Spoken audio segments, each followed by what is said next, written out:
안녕하십니까.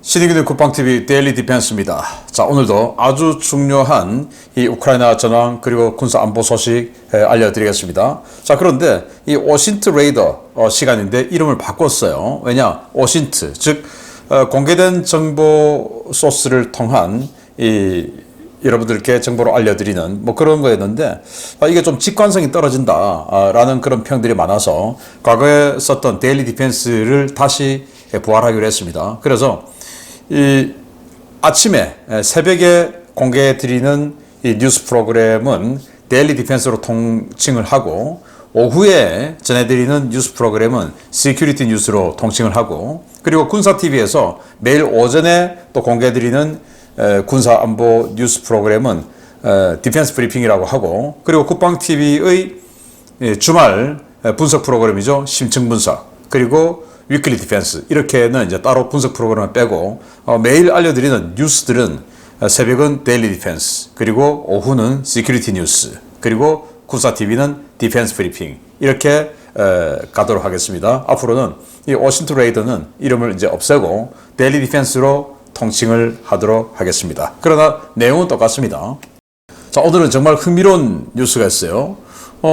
중국이 작년에 상급 공격 원잠이 서해 칭다오 앞바다에서 침몰에 준하는 사고를 당했죠. 그래서 55명의 승조원이 사망을 했던 적이 있고 또 올 6월에 중국의 핵잠수함, 전략 핵잠수함이 대만 해변에서 긴급 부상을 했죠. 진급 핵잠수함인데 그래서 한참 동안 거기서 있다가 다른 배가 한 척 또 오고 뭐 이래서 작업을 하고는 이제 사라졌는데 이게 또 수중에서 뭔가 큰 사고가 났을 것이다 라는 예상이 있었죠. 자, 이런 가운데 이렇게 계속 중국의 핵잠수함들이 사고를 일으키고 있는 이 가운데 중국의 잠수함 전문 조선소에서 있던 아주 최신형입니다. 039C형 위안급 잠수함이 사라졌어요. 그런데 그 자리에 4척의 크레인이 들어와서 뭔가 수중 인양 작업을 하더라. 뭡니까? 잠수함 깔아줬다 이 말이죠.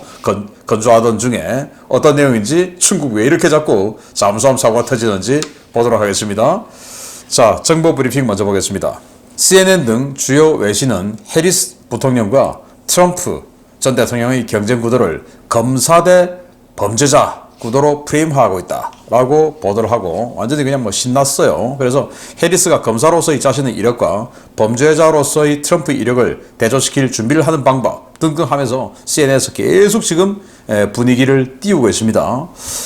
자, 해리스는 검사 맞죠? 검사 출신입니다. 그리고 트럼프는 지금 여러 가지 기소가 지금 되어 있으니까 뭐 범죄자라고 이렇게 프레임을 짜는 것은 민주당 측에서는 굉장히 뭔가 좀 효과적인 프레임 같아요. 자, 그런데 우리나라도 좀 비슷한 프레임이 있죠.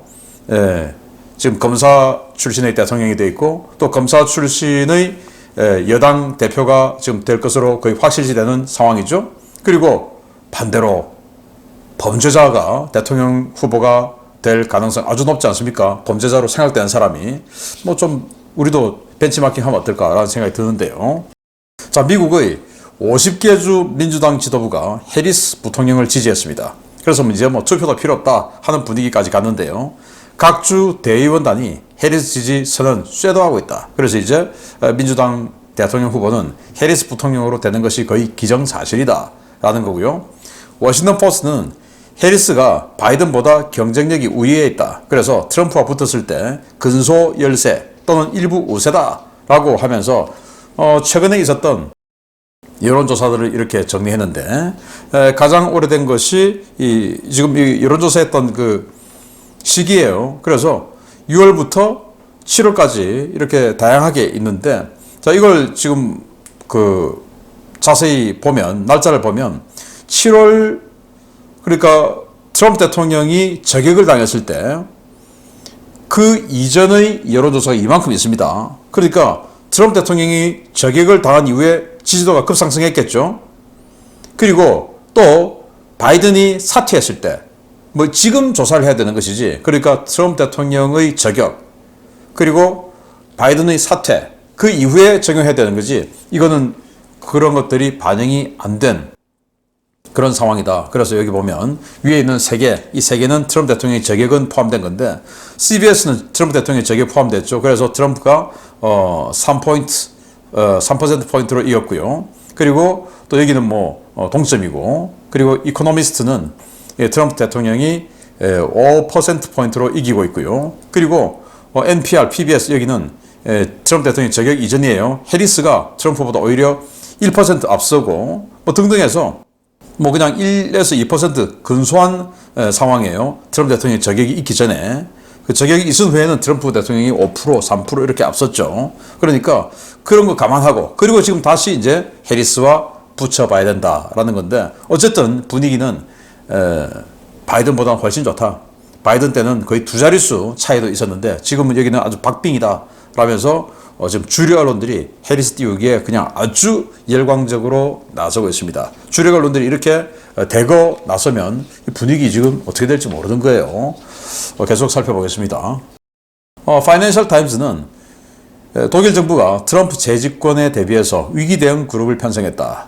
경제 안보 분야 대응책을 고심하고 있다라고 보도를 했는데요. 왜냐? 트럼프가 대통령 되면 나토 우리 해체해버릴 거야. 우리 나토에 더 이상 우리가 주도적으로 돈 안 될 거야. 자, 이렇게 해서 뭐 그냥 유럽 국가들에게 안보 비용, 안보 부담을 훨씬 더 가중화시킬 가능성이 아주 높죠. 우리에게 방위 분담금 지금 1조 쓰고 있는 거 오전에 라고 하는 것처럼 여기에도 야 니들 국방비 GDP 대비 지금 2%도 안 되잖아. 3%로 올려 할 가능성이 아주 높죠. 그러지 않으면 우리는 빠진다. 그러니까 여기에 대한 대응팀을 만들었다라는 거고요.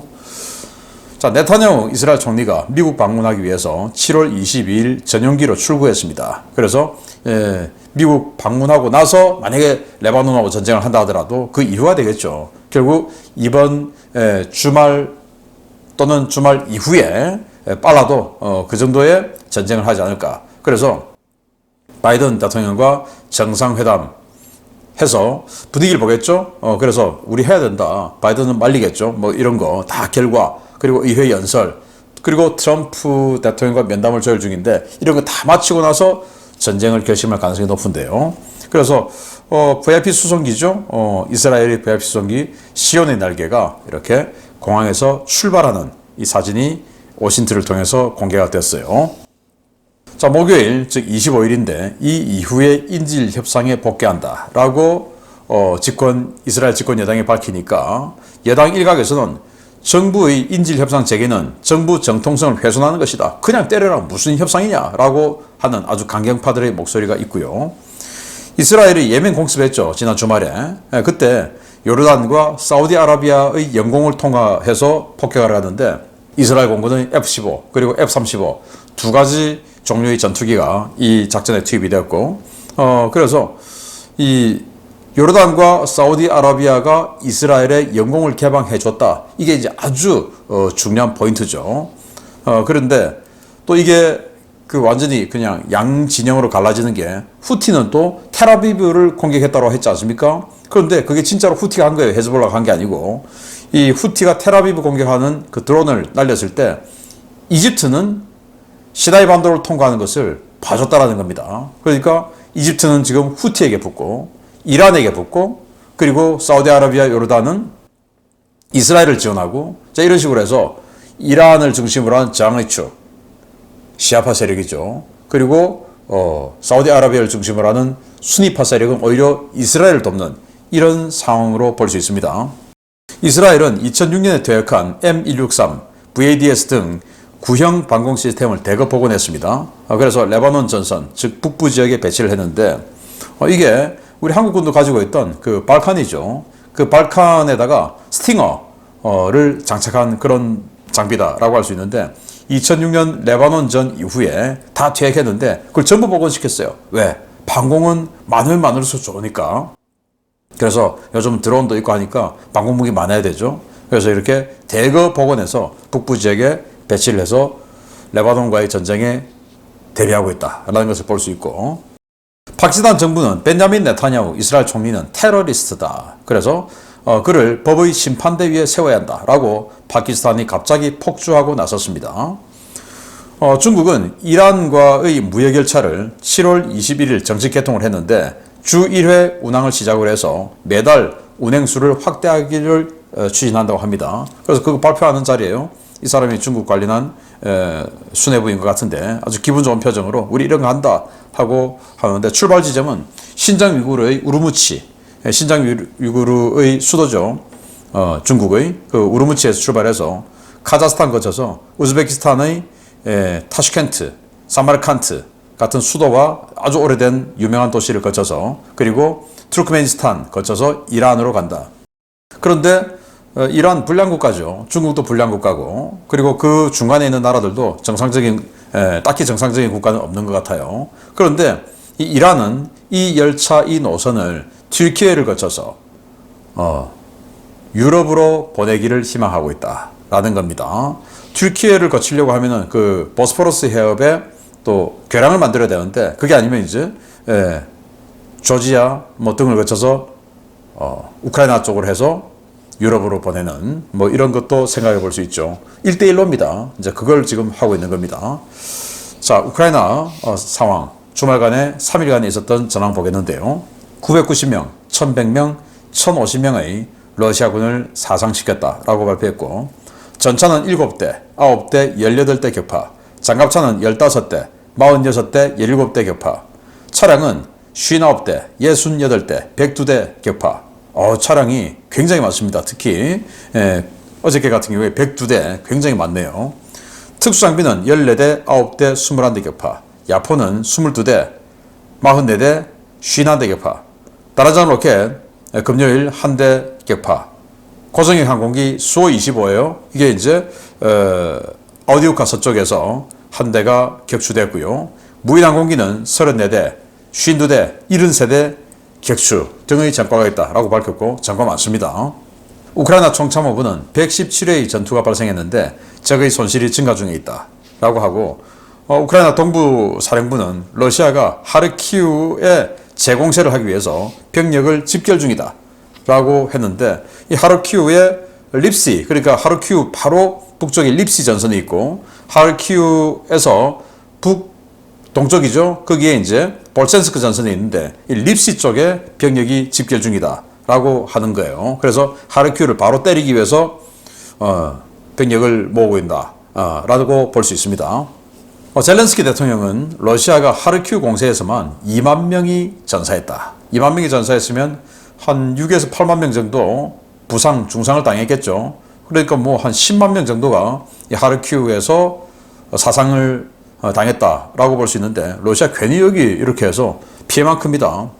우크라이나는 러시아 본토의 로스토프죠. 여기에 밀레로보 공군기지를 드론으로 공습했어요. 그래서 이렇게 크다란 또 붉은 폭발 화염을 일으켰는데 뭐 탄약고나 연료저장고 이런 거 파괴되지 않을까라고 생각이 될 정도의 큰 화염이 이 공군기지에서 일어났습니다. 또 우크라이나는 수호이 34 거점인 모로조프스크 공군기지를 또 드론으로 공습했는데 여기에서는 이렇게 구름이 연기가 쭉 올라와서 쭉 넓게 퍼진 것, 구름처럼 넓게 연기가 퍼진 것을 볼 수가 있는데 이 공격으로 인해서 수호이 34 전투기 한 대가 파괴됐다라는 지금 정보가 들어오고 있어요. 사실이길 바랍니다. 우크라이나는 러시아 본토 전역에 드론 대공습을 했어요. 왜냐 아까 밀레로보 공군기지, 모로조프스크 공군기지 등등 포함해서 정유공장 등 뭐 여러 군데를 공습했어요. 주말간에. 러시아는 이 중에서 75대를 격추했다라고 밝혔는데 몇 대를 맞았다라는 이야기는 안 했습니다. 그래서 러시아 자기들이 우리 이렇게 격추했어 라고 밝혔는데 벨라루스 국경 지역이죠. 모스크바 쪽으로 아마 상트페테르부르크 쪽으로 공격을 해 들어갔나 싶은데요. 여기서 한 대 격추.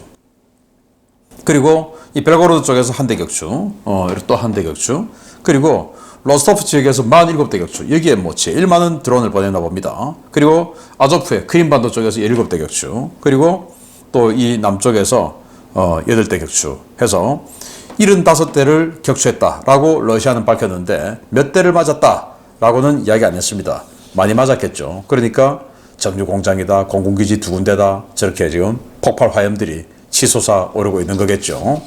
코메르산트, 러시아의 경제 전문지예요. 여기에서 러시아 공군의 일류신 76 수송기 일부 모델이 이게 개량형인데 그 중에서 4분의 1이 고장이다 라고 하는 기사를 냈습니다. 일류신 76MD 18대 있는데 그중에 5대, 4분의 1 넘죠. 5대가 랜딩 기어를 사용할 수 없다. 바퀴, 이 랜딩 기어 이 부분을 사용이 안 돼서 뭐 이착륙을 자체를 못 한다는 겁니다. 그 정도로 지금 부품 수급이 어렵다라고 하는 기사를 냈습니다.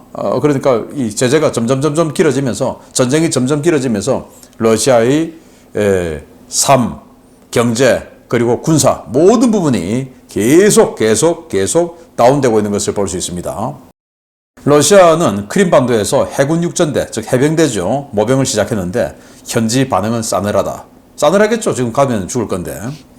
러시아 모병사무소가 계약병을 데려오면 이 알선료로 10만 루블을 지급하겠다라고 발표했어요. 우리 돈으로 한 158만 원. 그래서 자기 엄마든 뭐 애인이든 누구든지 간에 친구든지 간에 계약병 딱 데려가서 알선해주면 그 사람에게 158만 원 준다 이겁니다. 기가 차죠. 자, 미 하원 의장.